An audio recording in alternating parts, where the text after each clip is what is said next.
He's gonna get mouthy. Don't even think about it. Hey, no. Hotel voice, buddy. So when we changed out our plans, we changed them out to even out the mileage of the route. And that ended up being a really good decision because we got to Llano last night. And originally we were going to camp at a campground that was a couple of miles off of Main Street. And instead we're in a Best Western, and hindsight, great decision because there is frost on the cars out there because it was 29 degrees last night. We didn't see that or know that that was going to happen, and that would not have been fun to be in a tent.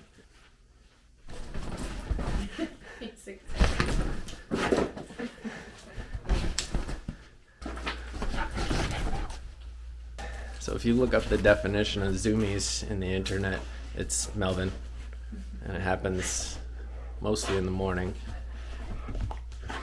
And he's just biting me now. You're crazy. Welcome back. In this week's episode, we are back on the touring bikes. We are Dre and Wiley, and our newest adventure buddy, Melvin, is along for the ride. This is his very first bike tour, and he is pumped to be on his first adventure with Suits to Sandals.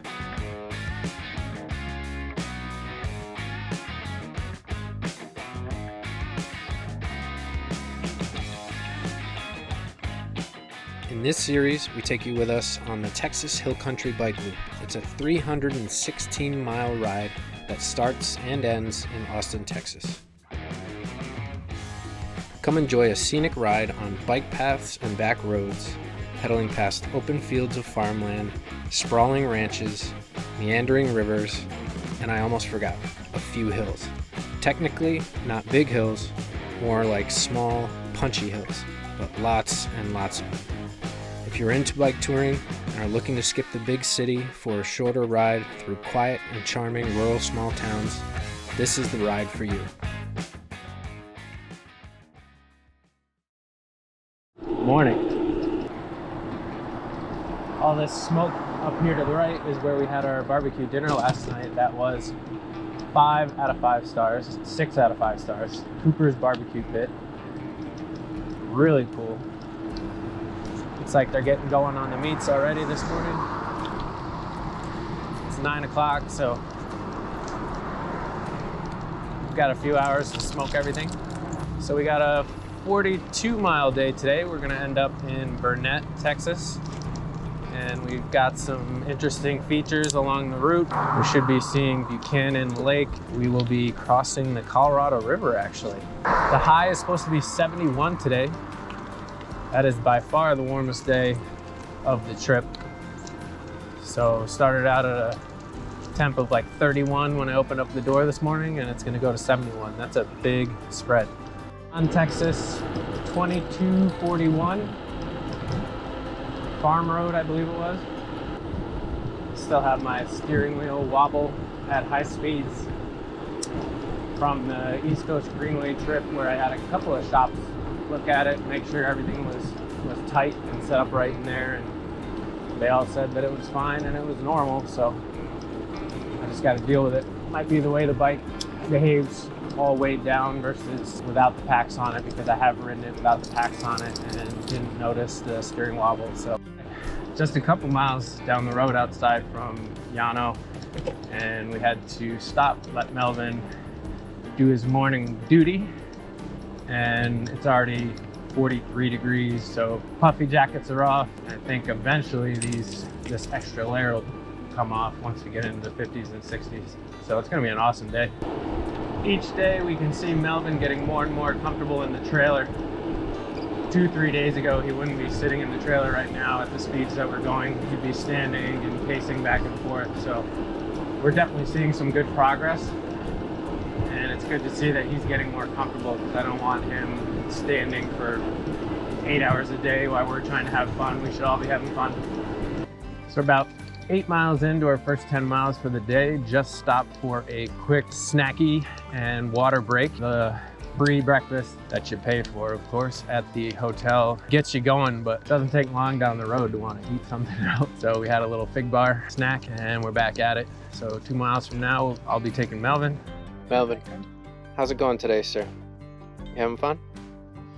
Well, we want to get out of the cart and run. but we don't get out of the cart on lined roads, so we're a little frustrated at that. It's doing pretty good though. Doing somersaults in the back of his trailer because he wants to get out and run. He's a fussy butt in the morning, that is for sure. So it's more ideal if we can get him out and run him right away. But when we're leaving a town, that's not possible. And we're going to press on. Yeah. Pretty soon we'll be looking at Buchanan Lake. Okay, we did get Melvin out. Based on how much he loves to run, we might be doing some different bike tours next season, because if we do some more like rail trail type stuff, he can basically get out whenever, and then when he gets tired he can go back in the cart. Hard to tell when it's best to have him in the cart or out of the cart when we do more of these like road-based routes. But luckily the Texas Hill Country so far has been really nice on the roads that they're putting us on. There's a ton of highways that go parallel to like the routes of the loop that we're doing. So most of the cars are taking those highways, which is perfect. And then these are probably like old highways or whatever, are a lot quieter because of that. So it works out for safety reasons, and for with the cart, it just makes life easier. Melvin really wants to run today, so we pulled him out of the cart again, and he's currently going 10 miles per hour. This puppy is full of it today. Any minute now, we should be starting to see evidence of Buchanan Lake. So on days when you're on a road like this, it's not as scenic. However, it is way faster. The miles just slip away. It's a nice flat paved road. They're relatively straight. They don't have a lot of steep hills or turns, so the miles just come quick. So that's actually good in a way, because when we're not on roads like this today, we'll be able to not be in as much of a rush, take more photos, take more videos, and really enjoy it, or even take longer breaks. So there's pros and cons to everything. This one, I'll take it, because pretty soon we're going to be running into lakes and dams and things of that nature, things we would normally want to spend more time looking at. So we keep on seeing the Texas Hill Country route signs, but it is definitely not the route we're doing. So I'm assuming it's like a scenic driving route and not the bike tour route. But it's very confusing when we first started seeing them, because we were like, why are these signs telling us to go the opposite way of the route? But I think it's just for the drivers.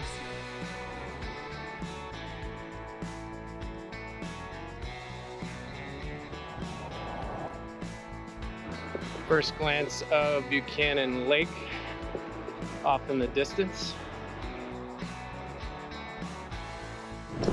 So we're rolling up on the public boat ramp for Buchanan Lake. So we're gonna roll in there and take a gander. So we took a quick detour down to the boat launch just to see the lake, because it was kind of hard. There was, private residence and stuff. So this seemed like a good place to go check it out. And it is low. Melvin is on the boat ramp and people are driving all the way out there to get into the lake. All right, nice little stop at the Buchanan Lake boat launch. Had a little snacky, took in some views, and we are back at it. So 20 miles down, 20 to 22 or so to go. And I think we're starting to get to the scenic stuff. Looks like we're about to get some busy road. Route 29, I believe I've heard about this. I believe other bikers were not excited about this. We'll see.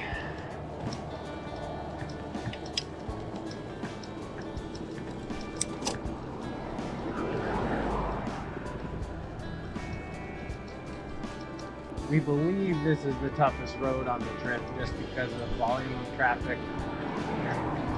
No shoulder and rumble strips. But it's Sunday, it's midday, it's not a work day. It's not rush hour. I think we'll be all right. Nobody's buzzed by us in our own lane yet. Everybody's moving over to the left lane, so we appreciate you. Trey's excited, we got a shoulder. I am too.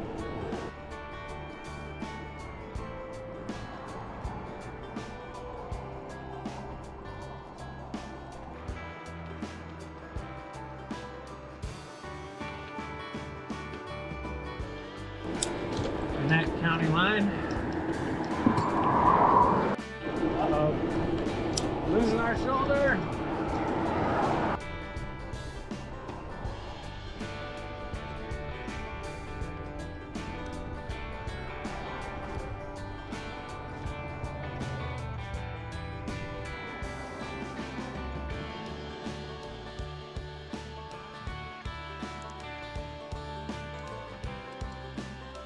Whew!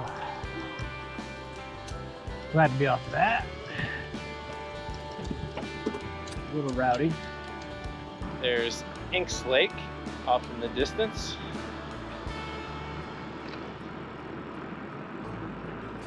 So we've turned off of Route 29.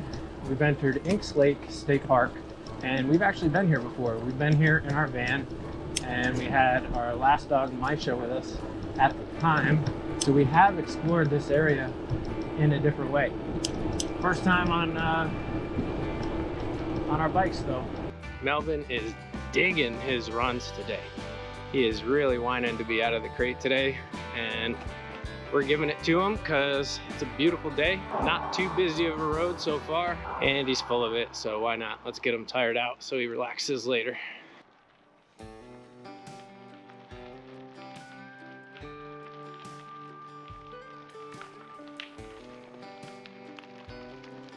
We just hit the 30-mile mark, and we just stopped to shed some layers. Met a guy named Kurt. He was just talking with two other random people, and I just kind of rolled in on my bike, and I heard him say the name of a town that's kind of up in the middle of nowhere. That's about 20 minutes from where Dre and I currently live. So as soon as I heard that, I had to say hi. He hadn't been in the area for 20 years, but his sister lived there. So he was kind of stoked that he met somebody from that neck of the woods randomly in Texas. Small world. So this is a nice rework through Inks Lake State Park. Instead of having to stay on 29 the whole entire time to get to Burnet. It adds miles obviously, but there's not much of a shoulder, but it's not that busy. People do drive fast through these roads, but way better than 29. Grabbing a couple Melvin miles while the going's good. I don't mind the detour around the lake instead of 29 at all. Well, this is somewhat unfortunate because we're riding through a gorgeous state park, but it's a Sunday, and I think there's more traffic on Sundays than there is during the week. So long story short, we're getting passed left and right on what looks like a lonely country road, but because it's in a state park, good amount of traffic. Not convinced everybody expects bikers to be biking through here, so we've had a couple of buzz-bys. Keeps you on your toes for sure. And then you got those guys, which, hey, I'm a car guy, I get it. I can't complain. So you just gotta know when and where is the right place to do that. Probably not the place. There's lots of cars, lots of people out and about. So the problem with a road like this that does have that traffic, and it's kind of a crazy day, makes it hard to relax. So when I'm pedaling, I'm actually pedaling faster and harder than I normally would on any of the other roads, because A, I'm trying to get it done, and B, it's just a little bit of nerves from worrying about people coming behind me and things like that. So after Inks Lake, we turned onto Hoover Valley Road. From the map, it looked like it was going to be a quiet road because it kind of goes parallel to 29. And it's a tough road because there's no shoulder and there's no bailouts for us because it's just bush along the side of the road. So it's been challenging for sure. And it's got punchy hills too, so it takes us a while to get up the hills, and then like cars are coming around the corner and not seeing us. So, and with the cart, we take up more space. So it's going to be an interesting ride into Burnet. This is the never-ending hill. However, get a nice view of Inks Lake down there. That just goes to show how much we've climbed on this road. When we first entered Inks Lake State Park, I almost said it. I almost was like, man, we're 30 miles in today. The hills haven't really felt that bad. I'm in my granny gear. This is all I got. Whew. My God, it's never ending.